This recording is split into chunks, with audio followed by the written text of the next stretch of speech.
We are making our way through the book of Genesis. We've got as far as the story of Joseph. Today we have a little bit of an interlude away from Joseph, but we do also look a little bit at him. But we're also taking a bit of time to look at Judah, one of his brothers.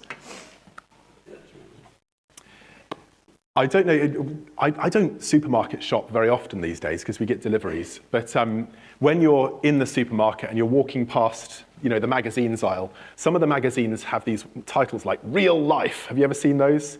I hope I'm not going to seriously offend somebody if I refer to them as trash. They have these kind of lurid headlines like, my husband slept with his ex while I was giving birth, and things like this. And this is real life, And clearly these stories happen. And although, we can have a bit of a chuckle about that headline, for that family, that was an utter tragedy. And it must have torn the family apart to realize that was going on. And sometimes we can say, what does the Bible say about this? Well, today we have an opportunity to find out. There are some really, really heartbreaking stories in the scriptures. And they remind us that God is with us in the real mess of real life, in all of its brokenness, in what, if we were just telling it for fun, might be described as sordid detail. And it reminds us that through all of this, Jesus redeems. Through all of this, the Lord God redeems things and he brings out beauty. And so today, we are going to dive deep into some of that. And we're going to see how through all of it, God brings out beauty and redemption. And so I make no apologies for the story. I'm going to summarize one of the two chapters and I'm going to read the second. What we're going to do is we're going to look at an episode in the life of Judah, and then we're going to look at what next in Joseph's story. Now, Joseph, you might remember at the end of the last passage, he's gone to visit his brothers. His brothers decide to kill him. They kind of backtrack and maybe will throw him into a cistern, and then they see some traders coming past and they go, money-making opportunity, let's sell him into slavery. And he has gone into slavery in Egypt. That's the last we've heard of him. But meantime, what is going on back home in Canaan? And that takes us to Genesis chapter 38, rather. So if you have your Bibles, feel free to open to chapter 38. Now, you might remember last week we looked at a little sort of interlude on Esau. And we said, look, this is what Genesis does. Sometimes when there's a secondary character that isn't really going to feature very much, we have a little interlude and kind of park them and their ancestry and work out what happened to them so we can get back to the main story. This is not the same. This is not, let's just kind of get Judah's line out the way and then we'll get back to Joseph. As we'll see, Judah has a really significant place to play in God's story here. Actually, it's included, at least in part, as a bit of compare and contrast with what's going on for Joseph. And it tells the story of Judah, who is going to become important. And as we'll know, Judah ultimately is the ancestor of Jesus in earthly ancestry terms, not Joseph. So what is going on for Judah? Well, Judah has been living with father and brothers. There's 12 of these guys living with their father, and there's their sister Dinah as well. Joseph sold into slavery, they're down to 11. Judah, for reasons we don't understand at this point in time, decides to leave his brothers and goes to stay with in this other area populated by people called Adullam. And he starts to become more integrated into that society than into the Israelite society, and he starts to get to the point where he intermarries with these people. Now, with Esau, in last chapter, we saw that led him astray. It led him away from the ways of his God into the ways of the people around him.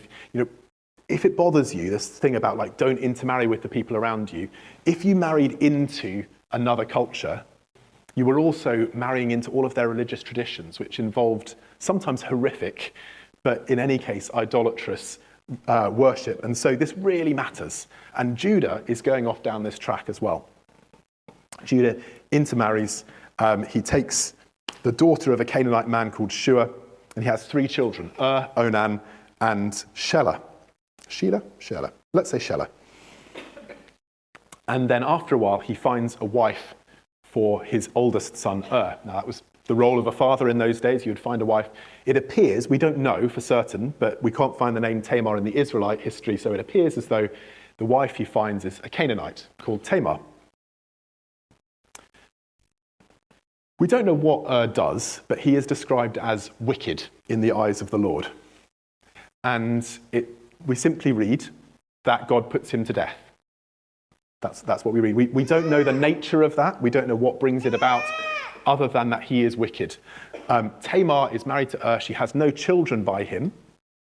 And so the tradition, both actually in Israelite circles and most of the time in Canaanite circles as well, was that if your husband died and you had not had a child by him, then the next brother down would marry you to have a child for your dead brother. That way the line continued on.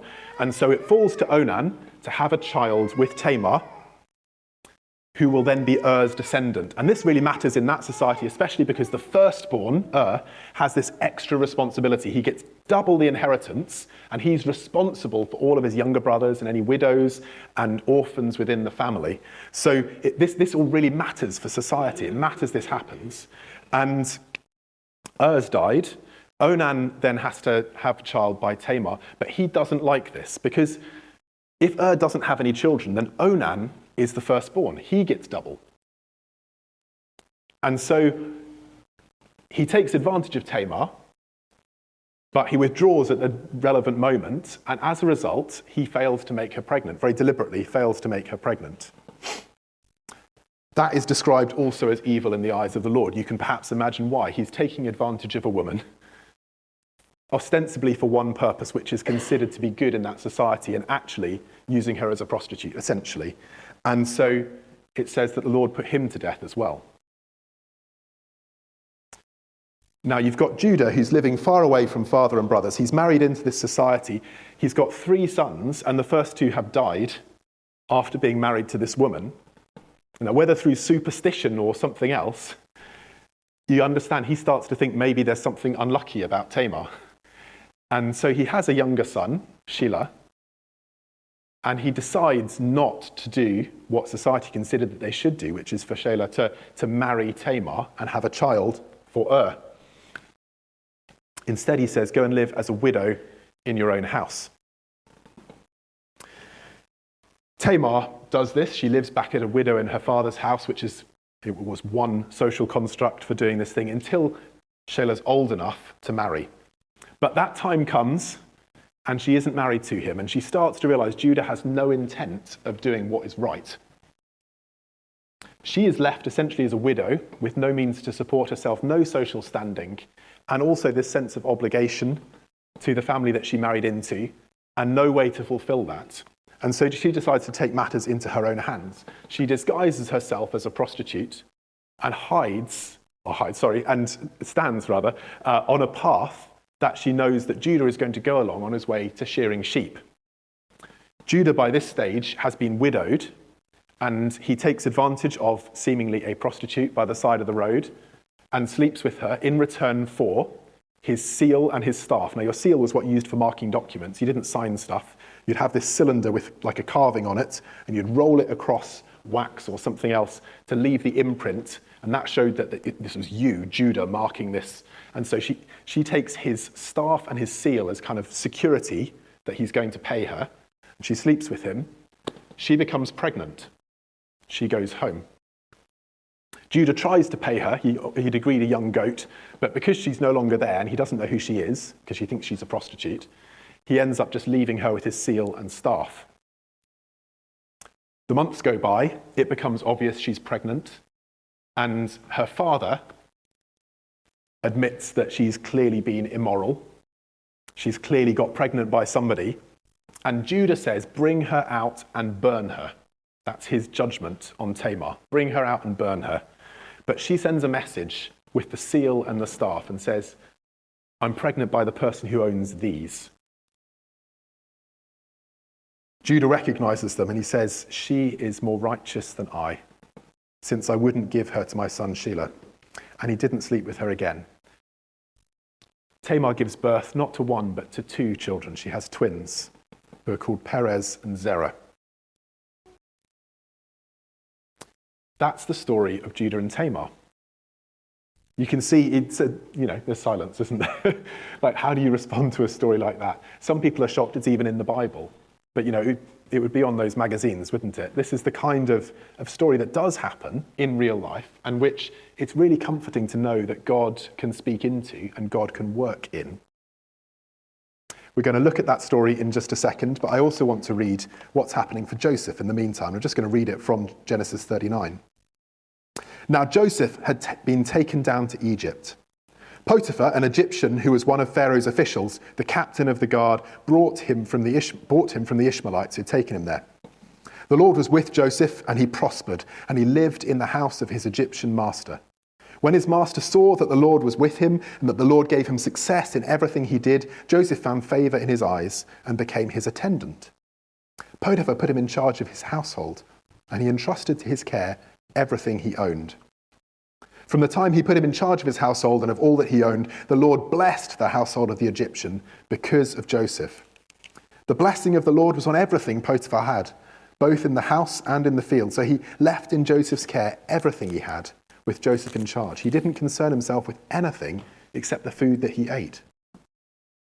Now Joseph was well built and handsome, and after a while his master's wife took notice of Joseph and said, "Come to bed with me." But he refused. "With me in charge," he told her, "my master doesn't concern himself with anything in the house. Everything he owns, he's entrusted to my care. No one is greater in this house than I am. My master has withheld nothing from me except you, because you're his wife.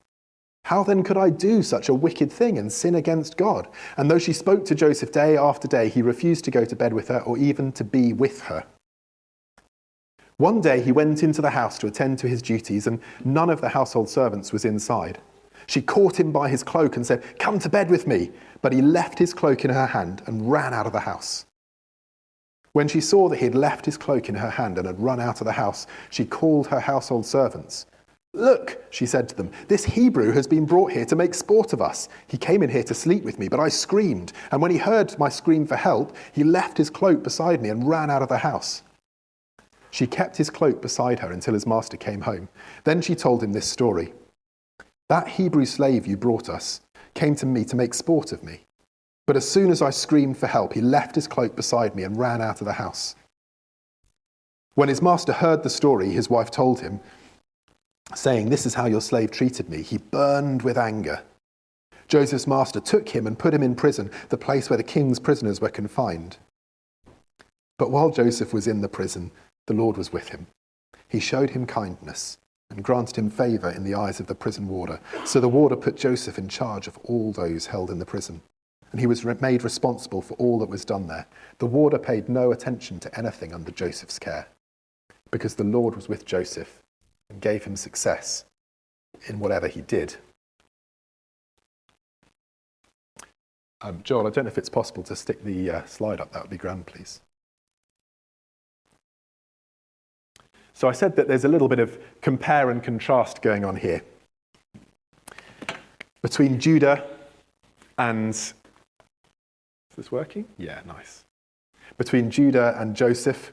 In fact, actually between a lot of these characters. And they ask questions like, what do we do with sex? Like, how do we see sex? How do we see imbalances of power? We've got Judah, for a start, who takes himself off and marries outside of God's people, despite knowing that that is not his calling. It's what we might call self-will. That's his framework. It's all about what I want to do. You've got Onan, who acts extremely selfishly. He's like, this is here for my gratification. I don't have any responsibilities that come with it. It's all about me getting what I want selfishly. Got Judah's promiscuity. After he's widowed, he's on his way to shear his sheep. He sees a prostitute. He thinks, why not? It's all about what I can get, self-gratification. Compare that with Joseph. Joseph, day after day, resists the advances of Potiphar's wife. And when one day she grabs him, he just runs. First response is, get out of here as fast as I can. Now, obviously, that ends up leaving him exposed, but it's still the right thing to do, wasn't it? Just get out of there as fast as you can. And the thing is, this is often held up as an example of how we should respond to temptation. Just flee it. And you know what? That's right. We do, in the moment of temptation, need to just flee it, whatever that temptation is. But there's something that we mustn't miss in this, which is what Joseph has put into the bank before then. Because it's not just that one moment of temptation. He's being tempted every single day, it says here. Regularly, this wife is coming to him and just saying, come on. And he resists. Now, in that moment, flight is not the only thing that matters. Because flight will save you in the instant. But temptation wears us down. What Joseph has, and what I want to encourage us that we need to cultivate, and if you're a parent or if you have any kind of responsibility for children, this is what we must seek to train up in them, is not just fly temptation, but it's also develop a worldview in which you understand rightly your relationship with God and with other people. What does Joseph say when Potiphar's wife says to him, come sleep with me? He says, you don't understand. Like, my master's withheld nothing from me except you because you're his wife. He understands right relationships. I'm being trusted, but marriage is sacred. How could I breach trust? And more than this, he doesn't say, how could I sin against my master? He says, how could I sin against God? He understands that order of things, those right relationships and the sacredness of marriage is all part of God's holiness, and that he would be sinning against God to do that. And that's all baked into his mindset so that comes out day after day when he's being ground down and tempted. He's like, no, because you need to understand the way I see the world. The way I see the world, God is on the throne, and I want to honor him, and I'm being trusted with things, and I want to be responsible with what I've been trusted with, and marriage is holy, so how could I do that? Do you understand this? What we want to train people in is revulsion at sin. Not just, I'm going to steel myself and resist it, but no, how could I want to do that? And that comes through washing our minds with the word. It comes through training ourselves up in what God's like and how he works with people and what he's said. This is what it talks about in Romans 12 when it says, don't be conformed any longer to the pattern of this world, but be transformed by the renewing of your mind. This is what we need to be training, not just flee in the moment, but that's good. But have a mindset where you understand how repulsive sin is and how good and holy God is. We don't just see responses to sex here, we see responses to imbalances of power. This is something culture talks about a lot at the moment, isn't it? How do we deal with imbalances of power, vulnerability, mastery? When Jacob's in exile, this is Joseph's dad, Jacob, you might remember he's living in Paddan Aram and he's serving his uncle Laban, and he makes his way by trickery and wits. He is being tricked and deceived as well, but when he wants to see that he prospers, he comes up with this scheme where he gets the goats to mate by particular peeled branches, and he tries to achieve it himself. It's actually God who blesses him, but he tries to make it happen himself. What about Joseph? Joseph serves with integrity and honors God, and he trusts God to look after him. And what do we see? We see that just through his attitude of humble service, God blesses him and he ends up in charge of the household. And even after that, when he's disgraced and thrown in prison, and you imagine the story goes with him, right? People in prison know why he's there, and yet he ends up in charge of the prison because he serves with integrity and honors the Lord, and the Lord blesses him. So Jacob versus Joseph is a good compare and contrast. What does Tamar do with an imbalance of power? Well, an initial reading of this says that she's deceptive. I want to come back to Tamar. I think there's more for us than that there. Judah. Judah has an imbalance of power with Tamar. She's at his judgment when it turns out that she's pregnant. And his response is self-righteousness. Burn her. Never mind all the things I've done. Burn her. That's his response. What's Potiphar's wife's response to the imbalance of power with her slave, or essentially her husband's slave? It's all about self-gratification. What can I get from this? And when she's shamed by him running away, self-righteousness, isn't it? This guy came to make sport of me. Joseph handles things very differently. I don't want to steal the thunder from future weeks, but when Joseph is in power, when he has the power of life and death, things are very different. So there's compare and contrast going on. That's part of what this story is about. It's about getting us to see how we do stuff as humans, broken humans, and how God's redemptive way works. And I guess I want to draw out of this, like, God has a better pattern for life. And it starts off with this: honor the Lord. Like, honor him in your words, honor him in your actions, but most of all, this is what I was referring to before, like, honor him with your mindset, the way you think about the world. Funnel it through this, like, but God is on the throne. I'm his servant, I'm his child. I want to please him, I want to serve him. And in that, die to self. All of those negative responses to sex and to power came out of focus on self. Selfishness, self-will, self-gratification, self-righteousness. Most words that begin self are not going to really bless us. Die to self. Jesus puts this beautifully, doesn't he? If anyone wants to follow me, he must pick up his cross. Deny himself, take up his cross, follow me. That's the pattern that God lays out. This is his better pattern for life. Does it sound better? Dying to self and honouring God rather than honouring ourselves and getting all we can? Well, only if we're short-sighted does it sound better to focus on ourselves. If we see the full picture, if we really see the world as it is and eternity as it is, it's better to honour the Lord. Let's talk a little bit about Tamar. I think an initial reading of this, you might end up thinking, well, Tamar's just a child of Canaan, isn't she? You know, she doesn't know the Lord. She's deprived of her marital rights, her status in society, so she tricks her way into it. And we could just be quite dismissive of that. I have spent time in this passage, and I've been really challenged that I don't think that is the picture of Tamar we are supposed to take away. There's actually a really good fictionalisation of this account by a lady called Francine Rivers. Any Francine Rivers readers here? Have you read Lineage of Grace? Yeah, okay. So you know what I'm talking about. Lineage of Grace is, it, rather than being a single novel, takes, I think it's 5 women from the Bible, isn't it? And just expands on the little narratives that you get in the scriptures and illustrates what it would have been like to live them out. Now, obviously, it's a fictional account, but it just adds some texture and gets you thinking about what would have been going on for these people. Tamar is a precious woman who would have suffered greatly. She's married, first of all, to Now, we don't know how was evil, but being married to somebody who has huge power over you, as was the case in that society, and is evil, must have been pretty rubbish. However it worked out, whether it was directed directly at her or not, it must have been horrible being married to her.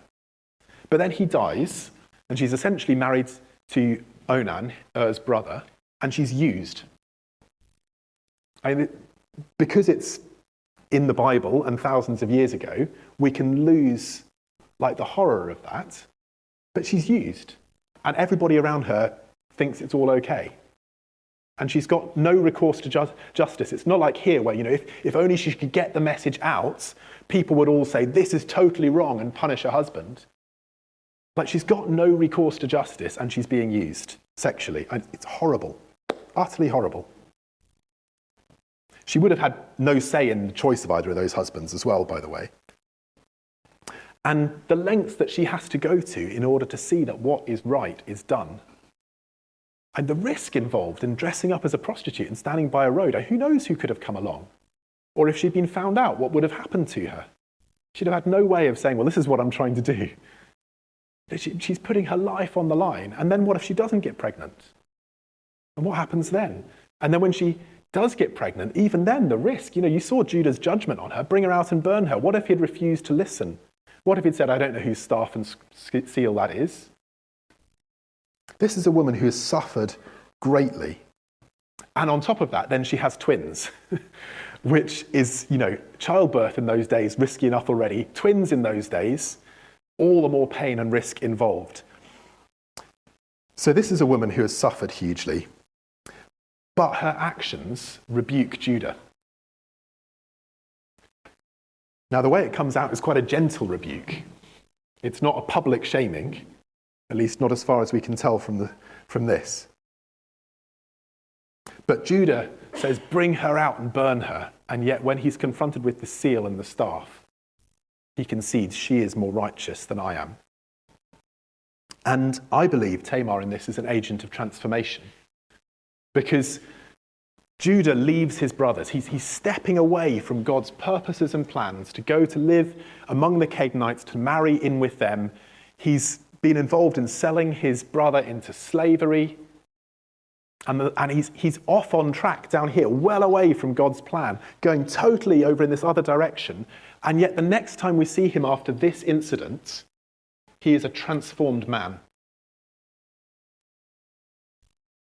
So when the brothers go to Egypt to get food, this is digging into future week's passages, but I did get Tim's permission.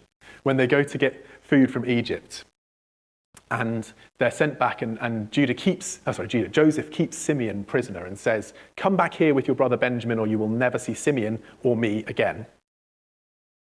And unsurprisingly, Jacob is not eager for this to happen. He's like, "No, if Benjamin goes to Egypt, I've lost everything." And Reuben, firstborn, stands up and says, "You can kill both of my sons if I don't bring Benjamin back." And who knows, that's not really much of a comfort. Judah stands before him and says, "I will personally take responsibility for Benjamin. You can hold me personally responsible as guilty before you for the rest of my life if I don't bring him back." Now that's a different heart, isn't it? And when Joseph then, as a test for them, says that he'll take Benjamin as his slave, Judah says, "No, take me instead." Do you see how transformed Judah has been? Now, we don't know what happened in between Judah going off on this wrong track and Judah reformed, other than this incident with Tamar. And this is the first time and the only time with Judah where we see him confronted with his sin and saying, "You're right, I'm wrong." There's something redemptive in the story of Tamar. There's something beautiful. And I want to say, I think actually she's held up as a bit of a counterpart to Joseph. Through her suffering, freedom is brought to someone else. That's not to say that any of the things that were done to her are right. It's just to say that even those wrongs, God did not allow to be wasted, but used redemptively. We can add maybe to God's better plan for life. Honour the Lord, die to self.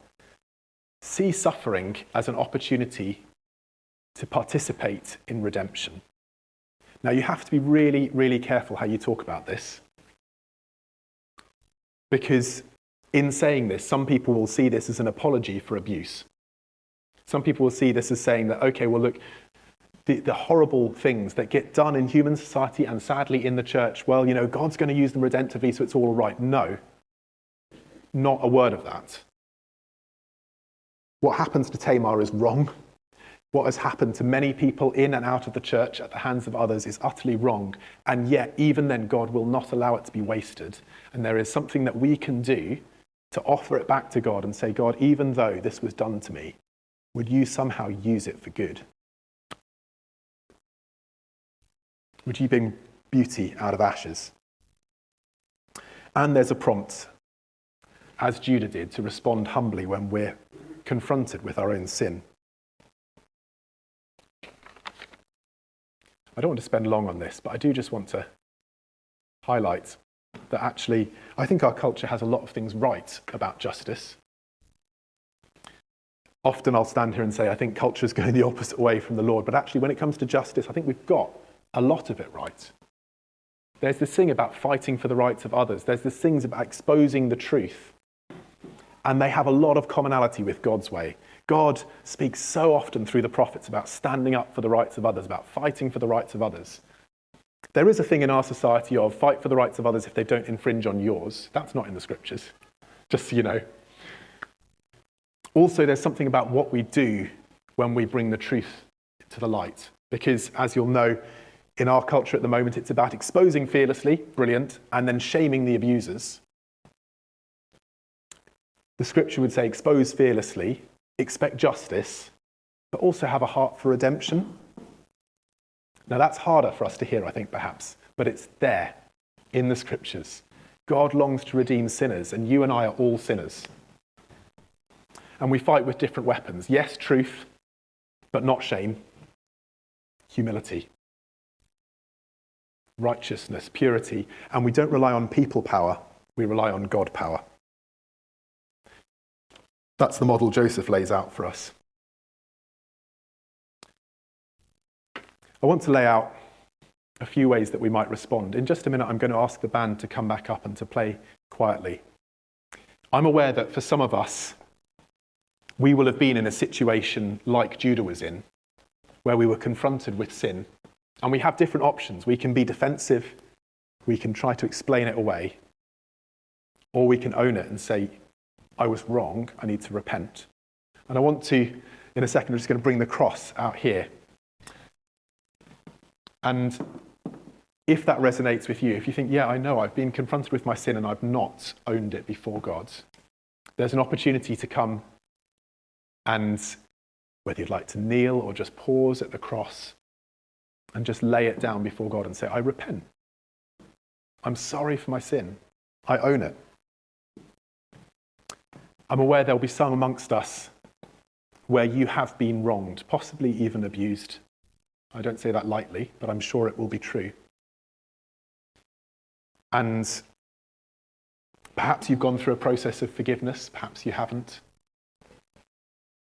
But there's an offer today to bring that hurt to God and say,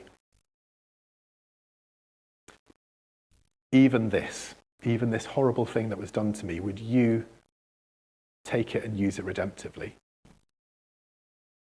And who knows what burden God might lift off you in that process. For all of us, we started off in Hebrews saying, fix your eyes on Jesus, the author and perfecter of our faith. And as we fix our eyes on Jesus, we are encouraged to persevere, to do what's hard, to find joy in life, to find hope in suffering. So if neither of those applies to you, you may still want to come up and just fix your eyes on the cross and remember Jesus and what he went through and draw strength and courage from it for what's ahead of you. So there's 3 different ways that you might want to respond. The band are going to be playing quietly, just to have a little bit of music in the background. If you'd like to just sit quietly, or if you'd like to worship, if you want to turn to the person next to you and ask them to pray with you, those are all options as well. But I wanted to make this opportunity for people to respond if they'd like to in that way. I just want to encourage you to respond as you feel God's prompting you, not worry about what people might think and whether they're going to be working out which one you're responding to or any of those. It's between you and the Lord. You happy to play for us, please?